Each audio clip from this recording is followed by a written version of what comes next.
আমাদের একটাই দাবি স্পষ্ট, 1, 2, 3, 4 আওয়ামী লীগ নো মোর। আমরা চাই আজকে এখান থেকে যে সকল জনতার দাবি উঠেছে আওয়ামী লীগকে নিষিদ্ধ করার জন্য, এখান থেকে আওয়ামী লীগকে নিষিদ্ধ করার ঘোষণা আসা পর্যন্ত এই ছাত্র জনতা, শ্রমিক জনতা কেউ এই মাঠ ছেড়ে যাবে না। আমাদের দাবি একটাই, আওয়ামী লীগকে নিষিদ্ধ করতে হবে। কারণ আওয়ামী লীগ এমন এক দল যারা কোনো রাজনৈতিক দল নয়, তারা হচ্ছে সন্ত্রাসী দল। তারা যে সন্ত্রাস করে হাজার হাজার মায়ের বুক খালি করেছে, হাজার হাজার সন্তান হারা, পা হারা, চোখ হারা, ভাই হারা, বোন হারা মায়ের আর্তনাদ একটাই, আওয়ামী লীগকে নিষিদ্ধ করা হোক। এখান থেকে একটাই দাবি, একটাই উক্তি, আর কোনো কথা নয়। আর কোন রকমের যে শাহবাগে ফেসিবাদের উৎপত্তি হয়েছে, সেই শাহবাগে আজকে আওয়ামী লীগের কবর রচনা হবে, ফেসিবাদের কবর রচনা হবে। একটাই দাবি আমাদের। আমরা ছাত্র জনতা এখানে পুরো বাংলাদেশ আজকে আওয়ামী লীগের বিরুদ্ধে ঐক্যবদ্ধ। এই ফেসিবাদের বিরুদ্ধে অতীতে কখনোই সমস্ত শক্তি, আজকে শাহবাগে বিএনপি বাদে সমস্ত শক্তি আজ ঐক্যবদ্ধ। আমরা এখান থেকে আওয়ামী লীগকে নিষিদ্ধ না করে আমরা চূড়ান্ত সিদ্ধান্ত নিয়েছি, আমরা সরকারের পক্ষ থেকে সুস্পষ্ট ঘোষণা আসা পর্যন্ত আমরা শাহবাগ ছেড়ে যাচ্ছি না।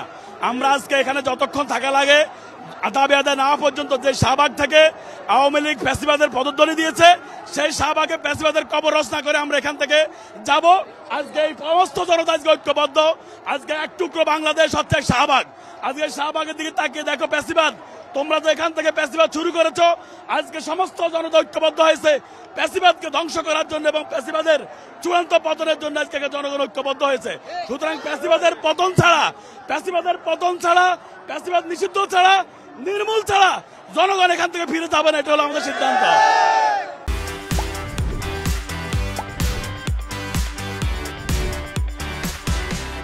এতটুকু দেখছি যে বিগত দিনে প্যাসেজ যখন ক্ষমতায় ছিল, মাত্র 1 ঘন্টার নোটিশে 14 দলের বৈঠক ডেকেছে। সেখানে রাষ্ট্রের হুমকি মনে করে জামাত শিবিরকে 1 ঘন্টার নোটিশে বন্ধের দিনে সচিবালয়ের গেট খুলে সার্কুলার দিয়ে জামাত শিবিরকে 1 ঘন্টার জন্য নিষিদ্ধ করেছে। আর আজকে যে আওয়ামী লীগের 300 এমপি পালিয়ে গেছে, পালিয়ে যাওয়া এত বড় একটা খুনি সংগঠন 9 মাস লেগেছে একটা গ্যাজেট দেওয়ার জন্য। আমরা মনে করি আজকে স্বরাষ্ট্র উপদেষ্টা এবং আইন মন্ত্রণালয় থেকে আওয়ামী লীগ নিষিদ্ধের জন্য প্রাথমিকভাবে গ্যাজেট দিবে, গ্যাজেট দিয়ে জনগণকে আশ্বস্ত করবে। এরপরে আইন করে, ট্রাইব্যুনাল করে আওয়ামী লীগকে চিরস্থায়ী নিষিদ্ধ করবে। আপাতত গ্যাজেট করে যেভাবে 1 ঘন্টার নোটিশে জামাত শিবিরকে নিষিদ্ধ করেছে, আজকে তারা জনগণ কর্তৃক নিষিদ্ধ হয়ে গেছে। তারা আজকে খুনি হিসেবে জনগণের কাছে স্বীকৃত হয়ে গেছে। এরকম একটা খুনিকে নিষিদ্ধ করার জন্য 9 মাস সময়ের প্রয়োজন হয় না। একটু আগে আমরা দেখেছি যে প্রধান উপদেষ্টার কার্যালয় থেকে একটি বিবৃতি দিয়েছে, তারা বিবেচনা করতেছে রাজনৈতিক দলগুলোর সাথে কথা বলে তারা এই দ্রুত আওয়ামী লীগকে নিষিদ্ধ করবে। আমরা তাদের কোনো আশ্বস্ত শুনতে চাই না, কারণ তাদের এই আশ্বস্তগুলো মিথ্যা। তারা আমার বাগিনা ভাইয়াসকে আজকে 9 মাস যাবত প্রতি মাসেই তারা বলে যে মামলা প্রত্যাহার হবে, মামলা প্রত্যাহার হবে, আপনারা চুপ থাকেন।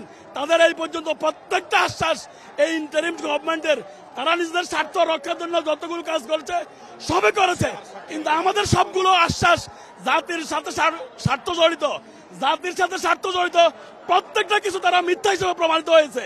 আজকের জনগণ সাক্ষী, তাদের এই মিথ্যা আশ্বাস আমরা শুনবো না। আমরা তাদের পতন করে এখান থেকে বিদায় নেব। আজকের মধ্যেই তাদেরকে গ্যাজেট জারি করতে হবে।